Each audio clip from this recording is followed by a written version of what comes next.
আসসালামু আলাইকুম। সবাইকে স্বাগত জানাচ্ছি আমার দেশ লিড নিউজে। সঙ্গে আছি তামান্না মিনহাজ। আমাদের আজকের লিড নিউজের শিরোনাম জামায়াতের বিশাল শোডাউন। নিউজটি লিখেছেন রাকিবুল হক ও ওয়াসিম সিদ্দিকী। চলুন দর্শক জেনে নেওয়া যাক লিড নিউজটির বিস্তারিত। নতুন বাংলাদেশ গড়তে দুর্নীতির বিরুদ্ধে আরেকটি লড়াই করার ঘোষণা দিয়েছেন জামায়াতে ইসলামের আমির ডাক্তার শফিকুর রহমান। গতকাল রাজধানীর সোহরাওয়ার্দী উদ্যানে আয়োজিত জাতীয় সমাবেশে তিনি বলেন, অনেকের প্রশ্ন আগামীর বাংলাদেশটা কেমন হবে। আমি বলি আর একটা লড়াই হবে। একটা লড়াই হয়েছে ফ্যাসিবাদের বিরুদ্ধে, আর একটা লড়াই হবে দুর্নীতির বিরুদ্ধে ইনশাল্লাহ। এই দুর্নীতির মূলোৎপাটনের জন্য যা করা দরকার, আমরা তরুণরা এবং যৌবনের শক্তিকে একত্রিত করে সেই লড়াইয়েও ইনশাল্লাহ বিজয় লাভ করব। সব গণহত্যা বিচারের দৃশ্যমান প্রক্রিয়া শুরু না করা পর্যন্ত পুরনো ব্যবস্থাপত্রে বাংলাদেশ আর চলবে না বলেও ঘোষণা দেন জামাতের আমির। আগামী জাতীয় সংসদ নির্বাচন অবাধ, সুষ্ঠু, নিরপেক্ষ ও শান্তিপূর্ণভাবে অনুষ্ঠানের লক্ষ্যে ৭ দফা দাবিতে এই জাতীয় সমাবেশের ডাক দেয় জামাত। সোহরাওয়ার্দী উদ্যানে দলটির ইতিহাসে এটিই ছিল প্রথম এবং সবচেয়ে বড় জমায়েত। এতে বিএনপি ও সমমনা কয়েকটি দল, এবি পার্টি এবং জমিয়তে উলামায়ে ইসলাম ছাড়া ফ্যাসিবাদ বিরোধী প্রায় সব রাজনৈতিক দল, ধর্মীয় সংগঠন এবং বিশিষ্ট ব্যক্তিরা বক্তব্য দেন। সমাবেশ মঞ্চটিও ছিল এ যাবৎকালের সবচেয়ে বড় আকারের ও অত্যাধুনিক। এতে রাজধানী সহ সারা দেশ থেকে জামায়াতের অন্তত ১০ লাখ নেতাকর্মী অংশ নেন। দুপুর ২টা থেকে সমাবেশের মূল বক্তব্য পর্ব শুরু হলেও ফজরের পর থেকে বিভিন্ন এলাকা থেকে আসা নেতাকর্মীরা খণ্ড খণ্ড মিছিল নিয়ে সোহরাওয়ার্দী উদ্যানে জড়ো হন। সকাল ৯টার দিকে সমাবেশ স্থলে নেতা কর্মীতে ভরে যায়। ১০টা থেকে সেখানে সাংস্কৃতিক পর্ব শুরু হওয়ার কথা থাকলেও নেতাদের উপস্থিতির কারণে তা ২০ মিনিট আগেই পবিত্র কোরআন তেলাওয়াতের মধ্যে দিয়ে শুরু হয়। দুপুর ১টা ১০ পর্যন্ত এই পর্ব চলে।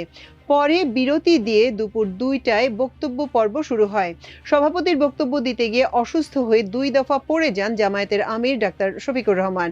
পরে কিছুটা সুস্থ হয়ে সংক্ষিপ্তভাবে বক্তব্য শেষ করেন তিনি বলেন, আমি ঘোষণা দিচ্ছি, লক্ষ জনতাকে সঙ্গে নিয়ে বাংলাদেশ জামায়াতে ইসলামী থেকে যারা আগামীতে সংসদ সদস্য হিসেবে নির্বাচিত হবেন, যদি সরকার গঠন করেন তাহলে কোনো এমপি মন্ত্রী সরকার থেকে প্লট গ্রহণ করবেন না। কোনো এমপি এবং মন্ত্রী ট্যাক্সবিহীন গাড়িতে চড়বেন না। কোনো এমপি মন্ত্রী নিজের হাতে টাকা চালাচালি করবেন না। কোনো এমপি মন্ত্রী যদি তার নির্দিষ্ট কাজের জন্য বরাদ্দ পেয়ে থাকেন, কাজ শেষ হওয়ার সঙ্গে সঙ্গে বাংলাদেশের ১৮ কোটি মানুষের কাছে তার প্রতিবেদন তুলে ধরতে বাধ্য হবেন। অসুস্থতা প্রসঙ্গে জামায়াতের আমির বলেন, আমাকে দ্রুত শেষ করতে বলেছেন। আমি বলি, আমার মওত আল্লাহ নির্ধারিত। হায়াত যা দিয়েছেন তার ১ সেকেন্ড আগেও আমি যাব না। অতএব আল্লাহর কাছে তৌফিক চাই। এর আগে বক্তব্যের শুরুতে জুলাই আন্দোলন সহ সব শহীদদের প্রতি শ্রদ্ধা জানান তিনি। এছাড়া সোহরাওয়ার্দীর সমাবেশে আসার পথে ২ জন এবং সমাবেশ স্থলে ১ জন সহ ৩ নেতাকর্মীর মৃত্যুতে গভীর শোক প্রকাশ ও মাগফিরাত কামনা করেন জামায়াতের আমির। সমাবেশে জামায়াতের কেন্দ্রীয় নির্বাহী পরিষদের সদস্য ও সম্প্রতি কারামুক্ত এটিএম আজহারুল ইসলাম বলেন, দলের যেসব নেতাকে অন্যায়ভাবে ফাঁসিতে এবং বিনা চিকিৎসায় হত্যা করা হয়েছে, এর সঙ্গে জড়িতদের বিচার করতে হবে। সমাবেশে অন্য বক্তারা আগামী নির্বাচনের আগে লেভেল প্লেইং ফিল্ড তৈরি, সংখ্যানুপাতিক পদ্ধতিতে নির্বাচনের আয়োজন এবং জুলাই গণহত্যা সহ সব গণহত্যার বিচার, মৌলিক সংস্কার, জুলাই সনদ ও ঘোষণাপত্র বাস্তবায়ন এবং প্রবাসীদের ভোটাধিকার নিশ্চিতের পক্ষে জোরালো বক্তব্য রাখেন। এ সময় শহীদ পরিবার এবং আহত জুলাই যোদ্ধাদের পুনর্বাসন এবং আওয়ামী ফ্যাসিবাদীদের বিচার নিশ্চিতে বর্তমান অন্তর্বর্তী সরকারের প্রতি কঠোর দাবি জানান তারা। বিচার ও সংস্কার ছাড়া দেশে কোনো নির্বাচন হতে দেয়া হবে না বলেও ঘোষণা দেন বক্তারা।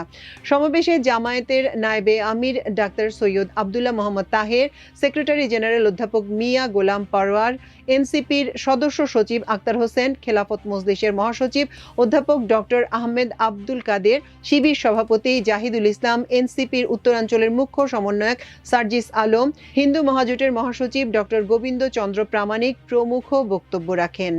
সমাবেশকে কেন্দ্র করে রাজধানীর আইনশৃঙ্খলা পরিস্থিতি স্বাভাবিক ছিল, কোনো ধরনের অপ্রীতিকর ঘটনার খবর পাওয়া যায়নি।